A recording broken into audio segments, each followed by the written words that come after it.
It has 3 different flavor. Okay. You have red something in there. Okay. Then vanilla bee. Okay. Then chocolate. I hear you. Yay! Today we'll dirty ourselves. Happy birthday, We are so Bernard. proud of Thank you. you. It's Thank been you. great working with Yeah. you. It's been great knowing you. Yeah, man. And we pray for more blessings. Yeah, for you. man. We don't want you to be just 100 years, like 200 yeyears. That's just a walk. Yeah, bro. Bernardino Metusela. We need one.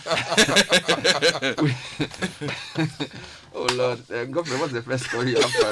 Well, the first story is that today is Bernard Avla's birthday. Yes. We know. It's even on the front page Of some of the papers. Hey, lack my top. But the daily graphic, which comes second with the second headline, Which is what? says that government to protect jobs. Sharp. President declares a stimulus package launch. ECG debt cleared. 500 million CD credit outstanding, says the energy minister. Well, reopening of schools, parents weigh risk. Daily graphic is doing some work there. MPs to undergo testing for COVID-19, and father jailed 2 years for cutting son's earlobe. Now, the Ghanaian Times, President launches 1 billion Ghana Cedi COVID-19 support fund for MSMEs affected by pandemic. COVID-19 tally is up, but the Times is reporting 5918. We've crossed 6,000 cases. Now, government clears 2.63 billion Ghana Cedi debts owed ECG, and 158 police facilities to be disinfected in the Ashanti region. Front page of the Daily Guide, Ochehene bans shrines. That was one of the more interesting stories from yesterday. COVID-19 climbs. Their numbers are still back a bit, so Daily Guide will need to update their numbers. Nana launches 1 billion Ghana Cedi package. Face mask defaulters in trouble.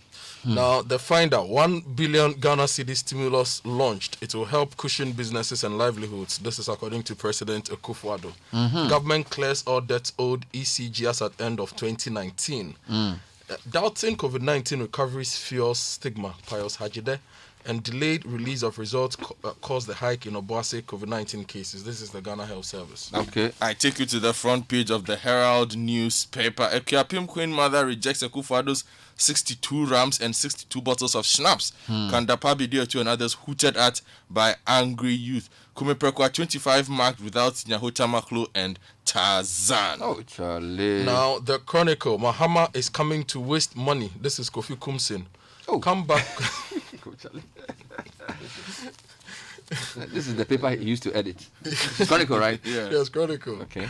Come back to Parliament with a revised budget. Haruna tells Finance Minister. Okoboy schools minority on COVID-19. And World Bank grants Ghana $35 million to fight COVID-19. The front page of the new publisher paper carries the story. One of the interesting stories from yesterday as well, Bernard. Display dead bodies in the media to prove COVID-19 is real. Alban Backben. UTAG supports varsity bill. I don't think that is what UTAG said, but okay. Police arrest Boachijan, grilled over Civil War speech. Yeah. Now, the new crusading guide, Ochehene heats up, orders all ritualists to leave Ochiman. I'm determined to protect jobs. This is President Akufo-Addo. Supreme Court announced UEW selection of new pro-vice chancellor. And lives in danger at airports, Guta tells aviation minister and Ghana Airport Company Limited boss. Globally, guys, we have 4.9 million COVID-19 cases in the world. And the US has 1.5 million cases. Russia has almost 300,000 cases. Guess what? Brazil. Charlie, this thing is moving over. Yeah, but Brazil is... Brazil, which was like number 20-something last week, two. is now number 3, 271,000, more than UK, Spain, Italy, France, and Germany. Those are the... And so far, 325,000 people have died from COVID-19 globally. This is from the John Hopkins dashboard. Let me run through some website headlines quickly. Citi News. Displaying dead bodies to raise awareness on COVID-19 is ethically inappropriate. A psychologist is talking back to Parliament. Also, Ghana requests for Madagascar's COVID-19 herbal cure for testing. This is Information Minister. Nanado launches 1 billion Ghana Cedi business support scheme. NIA boss defends Ghana card registration in the Eastern region amid COVID-19 scare. And as you said, our cases now 6,096, recoveries 1,773. CitiBusinessNews.com. An African candidate could be the next WTO director. This is trade analyst. Also, cashew prices drop as COVID-19 slows down exports. ECG debts paid. This is Energy Minister. And man busted in Kumasi for allegedly issuing fake insurance tickets. All this on citybusinessnews.com. myjoyonline.com. Major Wachijan released after police interrogation over civil war comment. Also 11 arrested in connection with Mansour Dadiasi robbery incident. Another tragic story. Husband 60 murders 57-year-old wife for alleged infidelity. And Parliament to test all MPs and staff for coronavirus. Star News. Men's Gold appoints Payboy to negotiate payments with customers. Also, pilot donate cash to homeless ex-convict after Star FM report. And deal with COVID-19 and stop self-adulation. Minority to government. Ghana News Agency. President launches 1 billion cedi stimulus package. Also, be wary of ATM and clocking devices. Public air. This is COVID-19 spread. Meanwhile, Amewu says energy sector is gradually coming out of the woods, and Ghana confirms 183 new COVID-19 cases.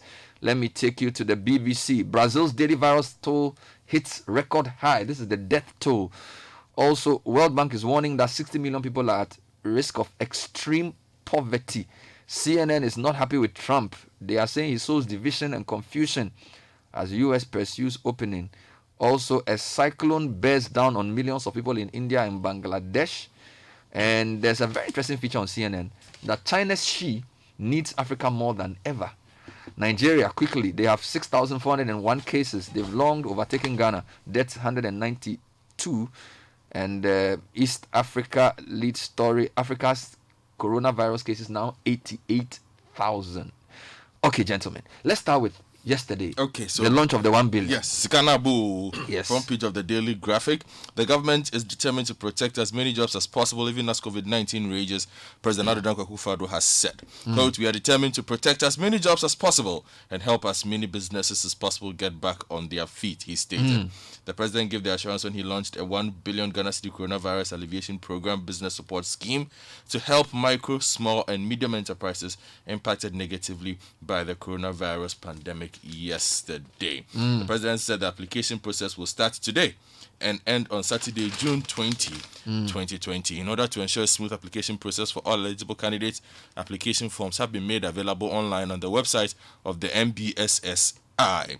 Now, touching on the beneficiaries, President Akufo-Addo said they would include MSMEs that required additional capital to expand their businesses to meet the growing demand for COVID-19 related goods and services, as well as those in food and beverages, tech, transportation, commerce, trade, health, care, and pharmaceuticals. Now, beneficiaries have a 1-year moratorium and 2 years to pay the loans. Now, also, one thing that a lot of people would ask is who will do oversight on this. Now, there's a loans committee supervised, consisting of one representative each of the ministries of trade and finance, a rep of the MBSSI, and one from the participating banks. You know that banks also provided a chunk of the money, and KPMG would act as the technical advisors to the scheme. Wow. Now, also, to give you more information to apply, applicants must visit the NBSSI website or any of the 170 business advisory offices throughout the country to pick application forms to begin the process. The president also said that the government had secured a $1 billion facility from the IMF to support the growth of the economy. Additionally, the Bank of Ghana has earmarked an amount of 10 billion Ghana cedis as investment commitment to support the economy. Also, the government will make available a 3 billion Ghana cedi credit and stimulus package to help boost businesses. And he said the finance minister has been tasked to continue finding more resources to support as many businesses as possible to ensure that the country bounces back stronger. Okay, the other things that came out of that program, President said he will not allow businesses to die. He said that on some of the websites. Yeah, that's what. She gave assurances at the end of it. well. So that's the first story.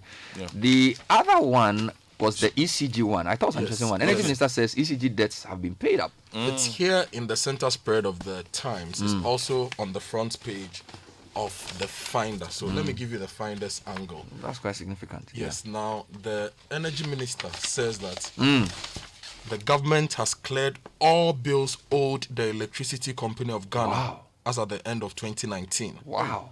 On top of that, the government has a credit of 505.8 million Ghana cedis with ECG. And Energy Minister John Peter Amewu said this yesterday. Amewusku. Yes. Now, he said the leadership of Nana Addo Akufo-Addo, under the leadership of Nana Addo Akufo-Addo, the government was committed to addressing the financial challenges of the energy sector. And he said, on assumption of office in 2017, the administration was confronted with a huge indebtedness to the ECG. And he said the government ensured that it was current on bills incurred during its tenure from 2017 to date. And he said the government had paid 2 billion Ghana cedis annually to cover its bills with the ECG. Okay. And with an average bill payment of about 100,000 cedis per month, the credit balance over 505.8 million is enough. Hey.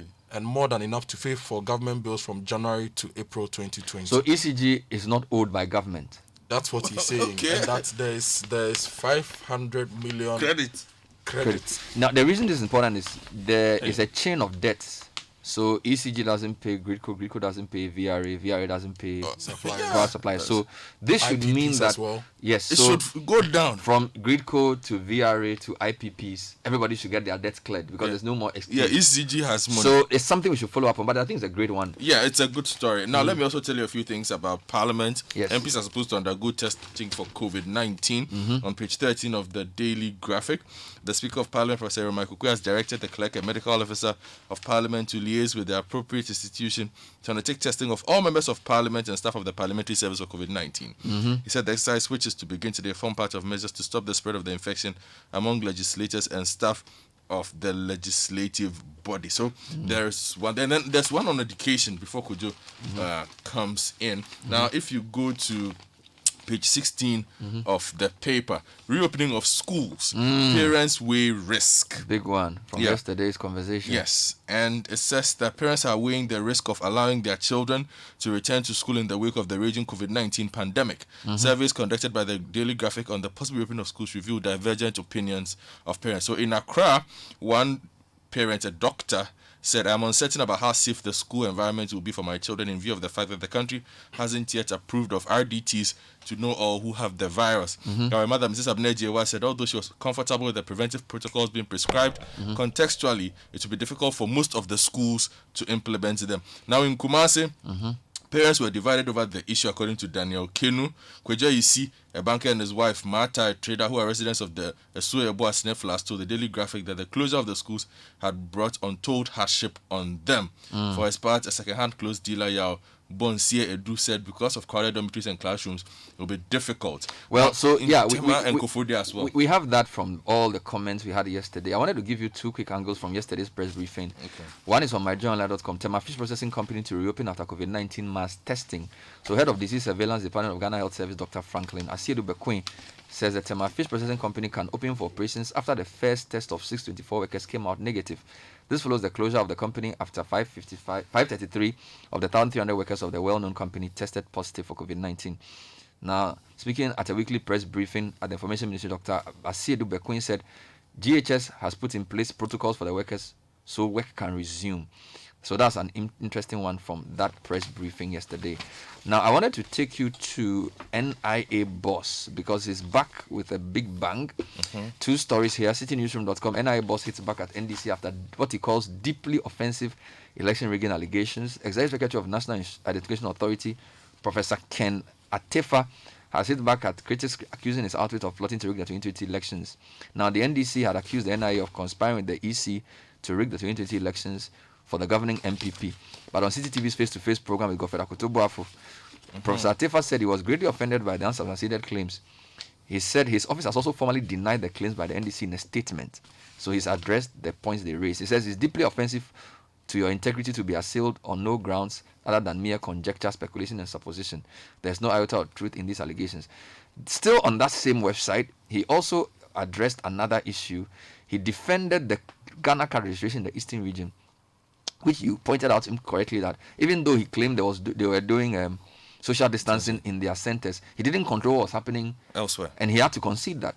But the story here says the Executive Secretary of NIA has insisted that his outfit did nothing wrong when it refused to call off the Ghana card registration exercise in the Eastern region during the outbreak of COVID-19 in the country. According to him, the NIA was very careful to adhere to all the COVID-19 safety protocols during the mass registration exercise.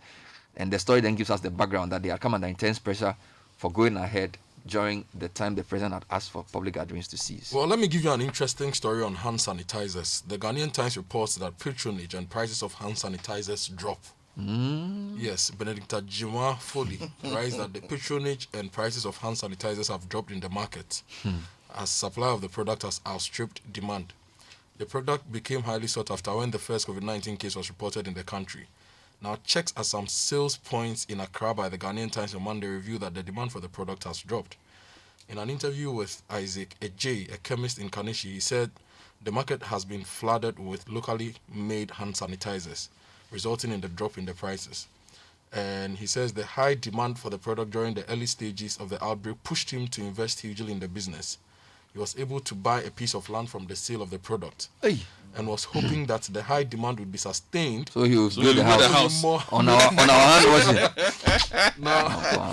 now, Amma Boatima, a trader at Amasaman, who is also experiencing the low patronage, said she also sold some stuff and invested a lot of money in the business in order to make some reasonable amount of profit, but the business has been slow. You know what's interesting? They are saying the patronage is low, but the cases are rising. So the latest story, Ghana's COVID-19 case count has risen to 6,096. Following the confirmation of 178 new cases, the Ghana Health Service said this in their Tuesday, May 19 update. The update indicates that there had been an increase in the number of cases in 4 regions: Greater Accra, Ashanti, Western, and Central. We have 90 more recoveries, bringing the figure to 1773. And then given the regional breakdown, Greater Accra 4,536, Ashanti 888, Central 256, Western 111, Eastern 100, and then the rest are as we know it to be. Other stories this morning, Obinim is also there. I don't know if you have it. Obinim granted 100,000 Ghana Cedi bail after arrest over alleged forgery of documents. Story says the head pastor of the International God's Way Church, Daniel Obinim, has been granted bail following his arrest for allegedly publishing false news and forging documents. A statement signed by the Deputy Superintendent of Public Affairs of the CID, Miss Juliana Obin, said the suspect is also under investigation for other offences leveled against him. Now, he was arrested on a warrant of arrest issued by the court. He's been charged with the offences of publication of false news and forgery of documents, contrary to sections 208 and 159 of the Criminal and Other Offences Act. Other details are given in the attached document. Now, I'll take you to page 3 of the Crusading Guide. Ochehene has ordered all ritualists to leave Ochiman. And the story says the Ochehene Osajifo Amwetio Feripeni has waged war against the activities of immigrant ritualists. They said they are unapproved and unknown. Yes, who are operating under the guise as traditional. Maybe they are not from his place. I don't know. Because when you read the story, it suggests that they are not people they've certified. Let me give you the details. In a statement, the Ochehene said it was necessary to take action with respect to the provocative spectre of the establishment of alien shrines by fetish priests with no clear social ties and identity, mainly from the neighboring countries, directly linked with the violation of Echimibwaka customary observances, ritual murders, fake currency racketeering, and other violent criminal activities. He noted that there have been the unperfected influx of these ritualists, and the time has come for all to be made to return to their various countries or communities. So which paper is this? This is the new Crusading Guide. Now, staying with the traditional authorities, the Herald on page 3 has a story on Ekuapim Queen Mother rejects Akufo-Addo 62 rams and 62 bottles of schnapps. A presidential delegation made up of the National Security Minister Albert Kandapa, the Executive Secretary of the President Anasanti Bediatu, and National Security Coordinator Joshua Cheme, sent to Ekuapim in the Eastern region, was massively embarrassed yesterday in a new twist to the region Ekuapim chieftaincy crisis. This happened when some youth in the area hooted at the delegation after the Queen Mother rejected 2 vehicles loaded with sheep and other items to pacify her to accept Osei Adeoyo Kwesi Akufu II as the new Kapihene. Now, let's go back to business. GEPA is assessing the impact of COVID-19 on businesses. Okay. And GRA is moving to tax e-commerce activities in the country. Okay. Now, the first story says the Ghana Export Promotion Authority has commenced an industrial survey to better understand the current and future impact of the coronavirus pandemic on the export business community.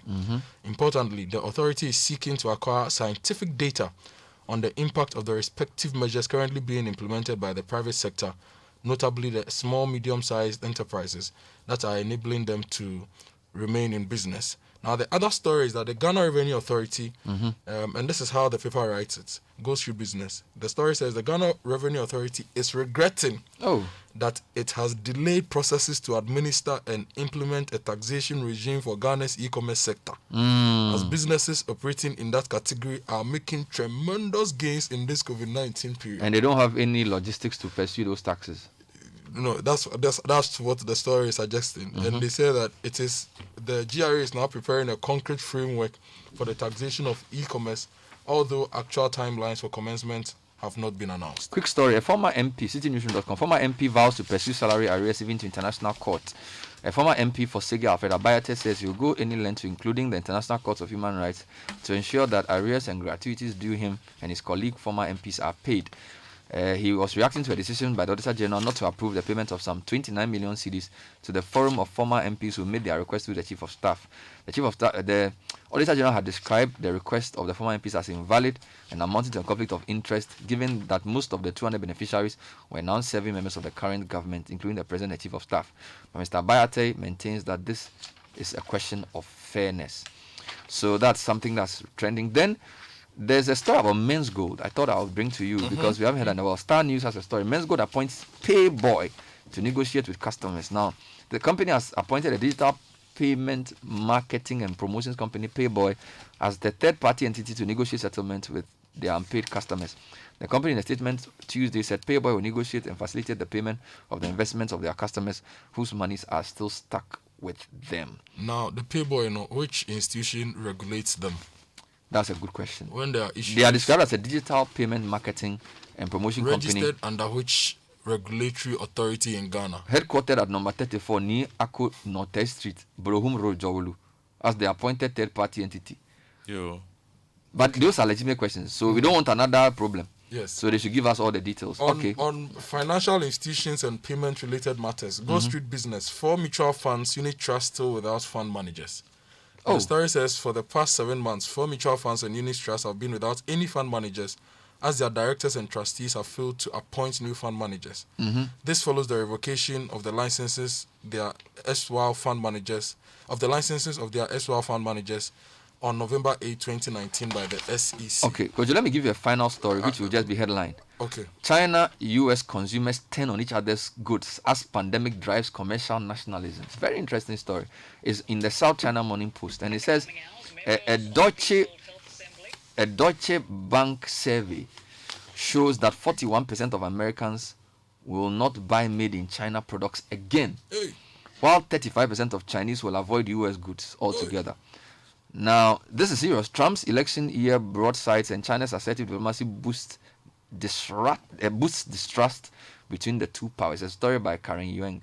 So, whether we can produce to fill the vacuum, it remains to be seen. But that was a newspaper review with Godfred and Kojo. Coming up next is the Citi Business News.